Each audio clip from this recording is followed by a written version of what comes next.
जरा सोच के देखिए, आप अपने समुदाय के एक बहुत सम्मानित सदस्य हैं। आपने अपनी कौम की भलाई के लिए अपनी मेहनत की कमाई लगाई है, लोगों की मदद की है, और फिर एक दिन जब आप राजनीति में अपनी हिस्सेदारी की बात करते हैं तो आपको कहा जाता है, जाओ अपना काम करो, सियासत तुम लोगों के लिए नहीं है। आज हमारे सामने जो लेख है वो इसी कड़वे अनुभव के इर्द गिर्द बुना गया है।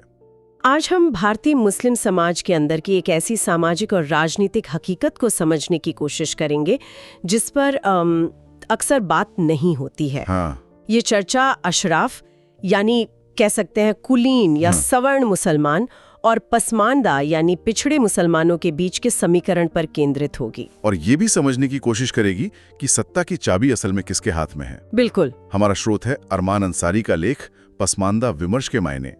इस चर्चा का मकसद सिर्फ इस लेख को समझना नहीं है, बल्कि इसके जरिए उस सवाल की तह तक जाना है कि पसमानदा आंदोलन क्या है और ये भारतीय मुस्लिम समाज की राजनीति को किस नजर से देखता है। चलिए इस कहानी और इसके पीछे की सियासत में गहराई से उतरते हैं। तो इस पूरे विमर्श को समझने के लिए लेख हमें उत्तर प्रदेश के मऊ जिले के हाजी निसार अंसारी की एक बहुत जबरदस्त कहानी सुनाता है। हाँ। वो पेशे से एक बुनकर थे, लेकिन कोई मामूली बुनकर नहीं, बिल्कुल नहीं।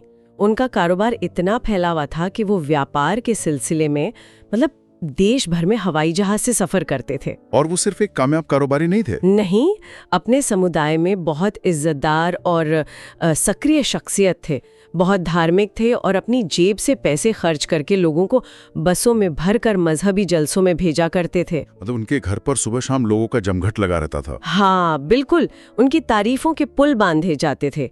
वो खुद को एक सच्चा और पक्का मुसलमान मानते थे जो अपनी कौम की सेवा कर रहा है। जाहिर है, जहाँ लोग जुटेंगे वहाँ सियासत की बातें तो होंगी ही। बिल्कुल। उन बैठकों में अक्सर विधायक, सांसद और मंत्रियों के किस्से सुनाए जाते थे।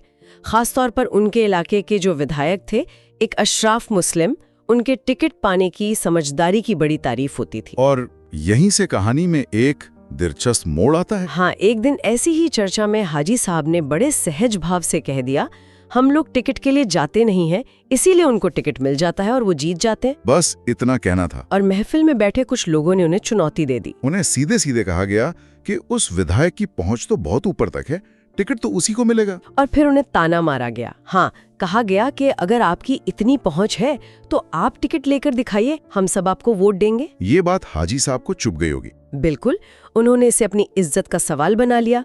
वो घर से निकले, लखनऊ से दिल्ली तक के चक्कर काटे और अपनी जिद और मेहनत के दम पर आखिरकार कांग्रेस पार्टी से विधानसभा चुनाव का टिकट हासिल कर ही लिया। ये तो किसी फिल्म की कहानी जैसा लगता है। एक आम आदमी जिसे चुनौती दी गई और उसने वो कर दिखाया जो नामुमकिन लग रहा था। हाँ, मन में जीत का भरोसा था, प्रचार का जोश था, लेकिन जब वो कुछ खास मुस्लिम इलाकों में वोट मांगने गए तो उनका सामना एक ऐसी सच्चाई से हुआ जिसने उन्हें हिलाकर रख दिया। बिल्कुल, यही वो पल है जो इस पूरे विमर्श का केंद्र है। एक ऐसा अनुभव जिसने उनकी मुसलमान होने की पहचान पर ही सवाल खड़ा कर दिया। ये तो सुनने में ही अजीब लग रहा है। उन्हें क्या कहा गया? मैं सीधे लेख से ही बताती हूँ। लोगों ने उनके मुंह पर कहा, तुम्हें पता नहीं, एक मुसलमान चुनाव लड़ रहा है। अच्छा, तुम किससे पूछकर चुनाव लड़ रहे हो? जाओ बुनाई कटाई करो, चुनाव लड़ना, राजनीति करना तुम लोगों का काम नहीं है, अपना काम धाम करो। ये तो सीधे सीधे मुंह पर कह दिया। मतलब आपकी सारी काबिलियत, आपका सारा सामाजिक काम, आपकी कौम के लिए की गई सेवा, सब कुछ आपकी जाति के सामने शून्य हो गया। ये सुनना किसी के लिए भी कितना अपमानजनक होगा। यही वो पल था जिसे लेख ज्ञान का क्षण कहता है। हाँ, अचानक उनकी पहचान बदल दी गई। वो अब हाजी साहब या एक कामयाब मुसलमान नहीं थे। उन्हें एहसास दिलाया गया कि वो तो सिर्फ एक बुनकर हैं, एक जुलाहे हैं। हाँ, एक जुलाहे हैं। उन्हें लगा कि उन्होंने जो भी कौम के लिए किया था वो सब बेकार था। उन्हें पहली बार पसमानदा होने का मतलब समझ में आया। उस एक पल में हाजी साहब की कौम के सेवक वाली पहचान छीन ली गई और उन्हें सिर्फ एक बुनकर बना दिया गया। यह हमें सोचने पर मजबूर करता है कि क्या ये सिर्फ एक व्यक्ति की कहानी है? नहीं, बिल्कुल नहीं। या ये उस बड़ी सच्चाई का हिस्सा है जिसके बारे में ये लेख बात कर रहा है? ये जो उन्हें पसमानदा होने का एहसास हुआ, ये पसमानदा हैं कौन? ये सवाल ही इस पूरी बहस की जड़ है। लेख के मुताबिक ये कहानी भारत के 85% मुसलमानों की है। 85%? हाँ।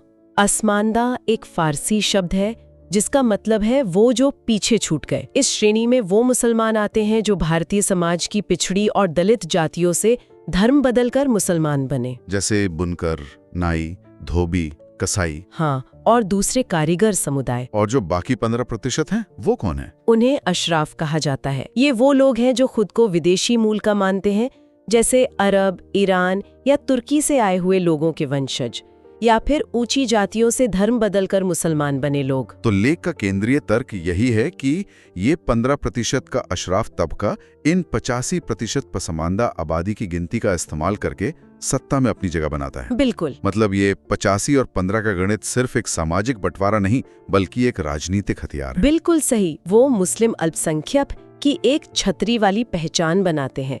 इसी पहचान के नाम पर राजनीतिक दलों से सौदेबाजी करते हैं, सामाजिक संगठनों और वक्फ बोर्ड जैसी संस्थाओं पर कब्जा करते हैं। वो दावा करते हैं कि हम पूरे मुस्लिम समाज के प्रतिनिधि हैं। हाँ, लेकिन जब फायदा बांटने की बात आती है तो वो सिर्फ उन 15% तक ही सीमित रहता है। लेख में इस स्थिति के लिए एक बड़ी सख्त लाइन लिखी है कि मुस्लिम समाज और सियासत नेतृत्व के स्तर पर अस्वाभाविक रूप से अपने सर के बल खड़ी है। हाँ, और ये सिर्फ एक कहावत नहीं है।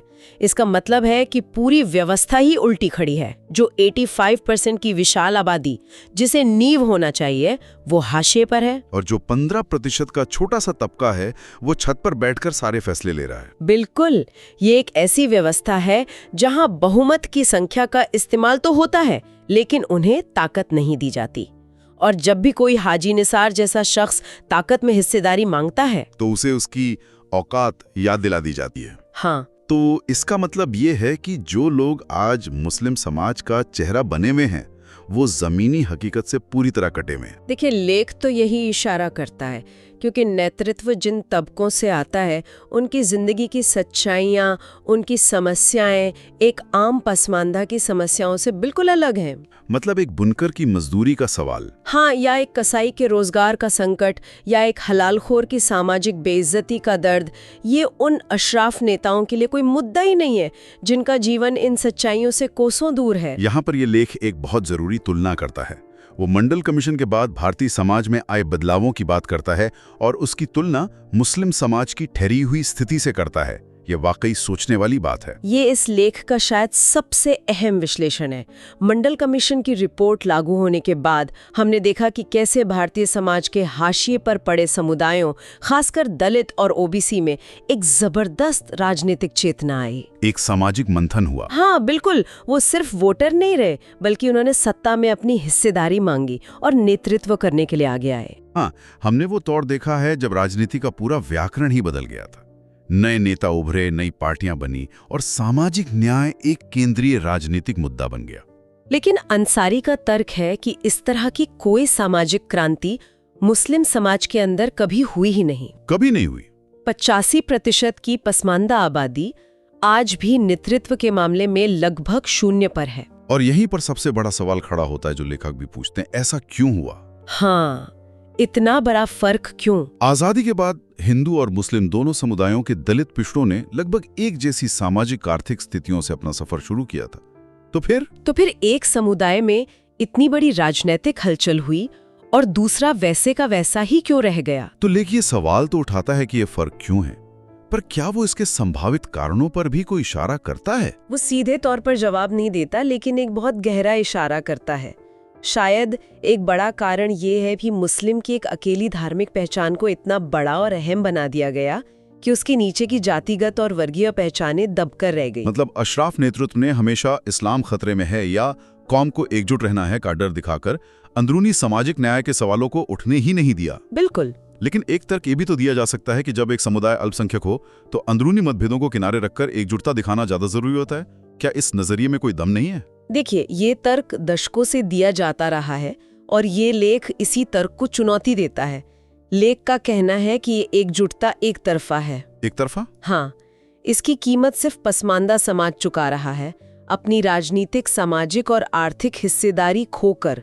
ये एकता नहीं बल्कि 15% का 85% पर वर्चस्व है जिसे एकता का चोला पहना दिया गया है। और जब भी पसमानदा अपने हक की बात करते हैं उन्हें कौम को तोड़ने वाला करार दे दिया जाता है। बिल्कुल। मतलब ये कि बाहरी खतरे का डर दिखाकर अंदर की नाइंसाफी पर पर्दा डाला जाता रहा है। हाँ, क्योंकि अगर नेतृत्व पसमानदा के हाथ में आता है तो मुद्दे ही बदल जाएंगे। ये सिर्फ मुद्दों की लिस्ट बदलने की बात नहीं है, ये राजनीति की भाषा बदलने की बात है। भाषा बदलने की बात है, कैसे? अभी मुस्लिम राजनीति का मतलब है पहचान, धर्म और सुरक्षा से जुड़े भावनात्मक मुद्दे। पसमानदा नेतृत्व का मतलब होगा कि मुस्लिम राजनीति का मतलब रोजी रोटी, शिक्षा, स्वास्थ्य और सामाजिक बराबरी के जमीनी मुद्दे बन जाएंगे। ये एक बुनियादी बदलाव होगा, एक पैराडाइम शिफ्ट। हाँ, और इसी से अशराफ नेतृत्व डरता है। और ये सिर्फ सामाजिक संगठनों की बात नहीं है। अंसारी जोर देकर कहते हैं कि अगर हम मुख्यधारा की राजनीतिक पार्टियों को भी देखें तो मुस्लिम अल्पसंख्यक के नाम पर जो चेहरे ऊपर से नीचे तक दिखाई देते हैं वे ज्यादातर सवर्ण यानी अशराफ मुसलमानों के ही हैं। तो ये एक ऐसा जाल बन गया है जिससे निकलना मुश्किल है। राजनीतिक दल भी उन्हीं चेहरों को आगे करते हैं जो पहले से स्थापित हैं, और वो स्थापित चेहरे अशराफ वर्ग से आते हैं। इससे पसमानदा समाज का कोई नया नेतृत्व उभर ही नहीं पाता। और जो कोई हाजी निसार अंसारी की तरह उभरने की कोशिश करता है उसे बता दिया जाता है कि ये तुम्हारा काम नहीं है। तो इन सब का मतलब क्या निकलता है? हमने हाजी निसार अंसारी की एक निजी कहानी से शुरुआत की जिसने एक बहुत बड़े सामाजिक और राजनीतिक ढांचे की परतें खोल दी। बिल्कुल, उनकी कहानी सिर्फ एक व्यक्ति की हार या जीत की नहीं है, बल्कि उस पूरी उल्टी व्यवस्था का प्रतीक है जहां 85% का बहुमत है, जिसकी अपनी कोई राजनीतिक आवाज नहीं है, और उसका नेतृत्व 15% का एक छोटा सा तबका कर रहा है जो सबका ठेकेदार होने का दावा करता है। इस स्रोत का जो केंद्रीय विचार है वो ये है कि किसी भी समुदाय के अंदर की उठापटक उतनी ही महत्वपूर्ण होती है जितना उस समुदाय का देश या दूसरे समुदायों के साथ रिश्ता। हम अक्सर मुस्लिम मुद्दों पर बहस करते हैं, लेकिन ये चर्चा तब तक खोखली और अधूरी है जब तक हम पसमानदा अशराफ के इस आंतरिक विभाजन और सत्ता के असंतुलन को नहीं समझते। ये लेख हमें ये सोचने पर मजबूर करता है कि मुस्लिम समुदाय कोई एक पत्थर की मूर्ति नहीं है, बल्कि उसके अंदर भी वैसी ही परतें, वैसे ही झगड़े और सत्ता के लिए वैसी ही खींचतान मौजूद है जैसी किसी भी दूसरे बड़े समाज में होती है। और जब तक इस अंदरूनी सामाजिक न्याय के सवाल को हल नहीं किया जाता तब तक समुदाय की बाहरी राजनीतिक और सामाजिक हिस्सेदारी की बात भी बेमानी है, क्योंकि असली सवाल तो ये है कि हिस्सेदारी किसके लिए? हाँ, क्या कुछ चुनिंदा परिवारों और कुलीन गुटों के लिए, या फिर उस 85% आबादी के लिए जो अब तक सिर्फ एक वोट बैंक बनकर रह गई है? ये लेख हमें एक बहुत ही तीखे और जरूरी सवाल के साथ छोड़ जाता है। अगर ये माना जाए कि नेतृत्व हमेशा अपने अनुभवों से पैदा होता है, तो एक पसमानदा नेतृत्व वाले मुस्लिम समाज के मुद्दे क्या होंगे? ये बहुत बड़ा सवाल है। अब तक जिन भावनात्मक मुद्दों पर अल्पसंख्यक विमर्श हावी रहा है, क्या वो पूरी तरह बदल जाएंगे? क्या होगा अगर बहस का केंद्र धार्मिक पहचान से हटकर समुदाय के अंदर सामाजिक और आर्थिक इंसाफ पर आ